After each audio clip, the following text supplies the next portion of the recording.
മുഖത്തിൻ്റെ സാംസ്കാരിക ഭൂമികയുടെ സ്നേഹ സാന്നിധ്യം ബഹുമാന്യ AP മുരളീധരൻ സാറാണ് അടുത്തതായി നമ്മോട് സംസാരിക്കുന്നത്. അധ്യക്ഷൻ ഉൾപ്പെടെയുള്ള എല്ലാവർക്കും നമസ്കാരം. പ്രിയപ്പെട്ട സഹോദരി സഹോദരന്മാരെ, ഇവിടെ സൂചിപ്പിച്ചതുപോലെ പരിശുദ്ധ റംസാൻ കടന്നു വരുമ്പോൾ അതിൻ്റെ ഒരു സ്വാഗതം എന്ന നിലയ്ക്കുള്ള വിശുദ്ധിയോട് കൂടിയിട്ടുള്ള ഒരു പരിപാടിയിലാണ് സംബന്ധിക്കുന്നത്. ഇനി ദീർഘമായി സംസാരിക്കേണ്ടതില്ല, സമയം വൈകിയിട്ടുണ്ട്, എല്ലാവർക്കും തിരക്കുണ്ട്.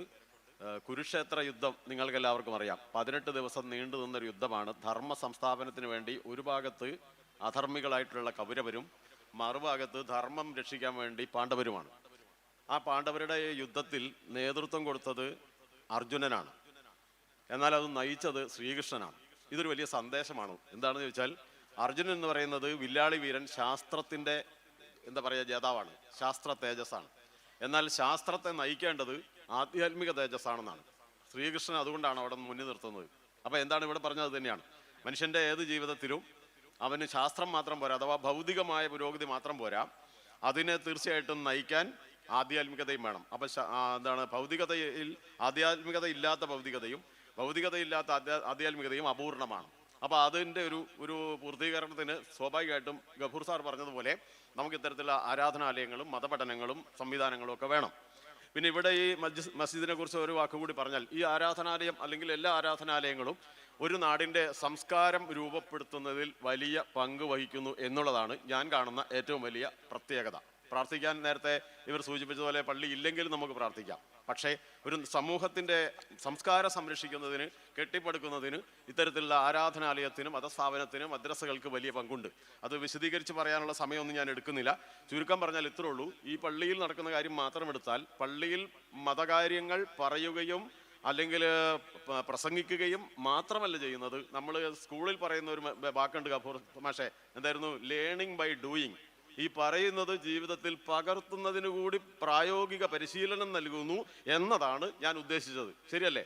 നമ്മളിവിടെ എന്തൊക്കെ ഉദാഹരണം, അയൽക്കാരൻ പട്ടിണി കിടക്കുമ്പോൾ വയറ് നിറച്ച് ഉണ്ണരുത് എന്ന് പറഞ്ഞു നടക്കല്ല, ഭക്ഷണം കൊടുത്തിട്ടാണ് ഇപ്പുറത്ത് കഴിക്കുന്നത്. ശരിയല്ലേ? സക്കാത്ത് കൊടുക്കണം എന്ന് ഇവിടെ പഠിപ്പിക്കുക മാത്രമല്ല ചെയ്യുന്നത്, വിശ്വാസികളെല്ലാം കൊടുക്കുന്നുണ്ട് എന്ന് ഉറപ്പുവരുത്തുകയും, ഇവിടെ നേരത്തെ വെയിൽ കൊള്ളാനിരുന്നവരുടെ കാര്യം പറഞ്ഞില്ലേ, ആ നേതൃത്വം, ഇതിന് നേതൃത്വം കൊടുക്കുന്ന സുഹാൻ ബാബു മാഷെ പോലുള്ള നേതൃത്വം കൊടുക്കുന്നവര് അത് ചെയ്തു കാണിക്കുകയും മറ്റുള്ളവരെ കൊണ്ട് ചെയ്യിക്കുകയും ചെയ്യുന്നു. ശരിയല്ലേ? അപ്പൊ ഇതുപോലെ ഓരോന്നും ജീവകാരുണ്യ പ്രവർത്തനങ്ങൾ, അനാഥരെ സംരക്ഷിക്കണം എന്ന വാക്കല്ല, അനാഥാലയം സ്ഥാപിച്ചിട്ടാണ് അത് പറയുന്നത്. അപ്പൊ അതേപോലെ പിന്നെ പാലിയേറ്റീവ് പ്രവർത്തനത്തിൽ പങ്കെടുക്കണം, ജീവകാരുണ്യ പ്രവർത്തനമാണ് പടച്ചവന് ഏറ്റവും ഇഷ്ടമുള്ള പൂജ എന്ന് പറയുകയല്ല, അത് ചെയ്യുകയാണ്. അതൊരു സംസ്കാര രൂപീകരണമല്ലേ നടക്കുന്നത്? തീർച്ചയായിട്ടും അതാണ് ഇവിടെ നടക്കുന്നത്. അത് ഈ നാടിൻ്റെ സംസ്കാരത്തിലും അതിന് വലിയ പങ്കുണ്ട്.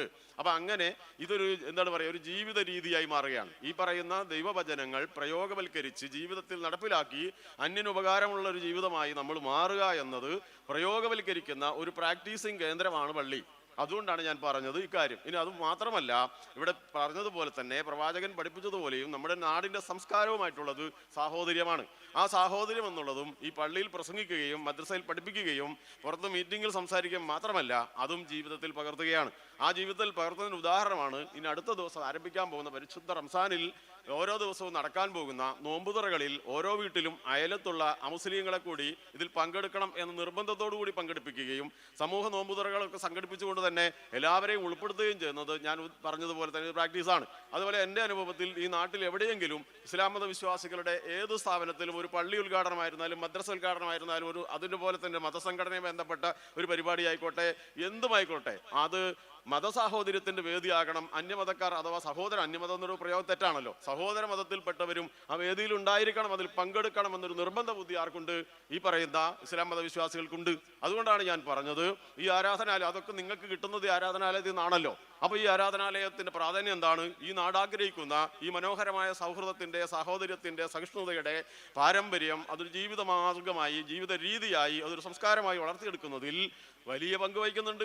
ആ പങ്ക് തന്നെയാണ് ഈ മസ്ജിദ് സുഹാന്റെയും പ്രാധാന്യം. അത് തീർച്ചയായിട്ടും അതുകൊണ്ട് ഈ നാടിന് ഏറ്റവും വിലപ്പെട്ട, മൂല്യമളക്കാൻ കഴിയാത്ത ഇതിൻ്റെ ഗുണഫലങ്ങൾ എത്ര ഉണ്ടാകും, എത്ര കാലത്തേക്കാണ് സമൂഹത്തിൽ നൽകുന്നത് എന്ന് നിശ്ചയിക്കാനാവാത്ത വിധത്തില്ല വലിയൊരു പുണ്യ സ്ഥാപനമാണ് എന്നുള്ളത് കൊണ്ട് ഈ സ്ഥാപനത്തിന് എല്ലാ തരത്തിലുള്ള ഐശ്വര്യവും പുരോഗതിയും ഉണ്ടാവട്ടെ എന്നും ഈ ലക്ഷ്യം നേടാൻ വേണ്ടിയിട്ട് നിങ്ങൾക്ക് ഓരോരുത്തർക്കും, ഞങ്ങൾക്ക് വേണ്ടി, എല്ലാവർക്കും വേണ്ടി, നാടിനാകമാനം ഈ നന്മയുടെ വെളിച്ചമായി ഒരു പ്രകാശ ഗോപുരമായി ഇത് വർദ്ധിക്കട്ടെ എന്നും പ്രാർത്ഥിച്ചുകൊണ്ട് ഈ വിശിഷ്ടമായ പരിപാടിയിൽ പങ്കെടുക്കാൻ അവസരം തന്ന എല്ലാ ഭാരവാഹികളോടും പ്രത്യേകമായ നന്ദിയും പറഞ്ഞുകൊണ്ട് നിർത്തുന്ന എല്ലാവർക്കും ആശംസകൾ. നല്ല വാക്കുകൾക്ക് നന്ദി എ പി മുരളീധരൻ സർ. അടുത്തതായി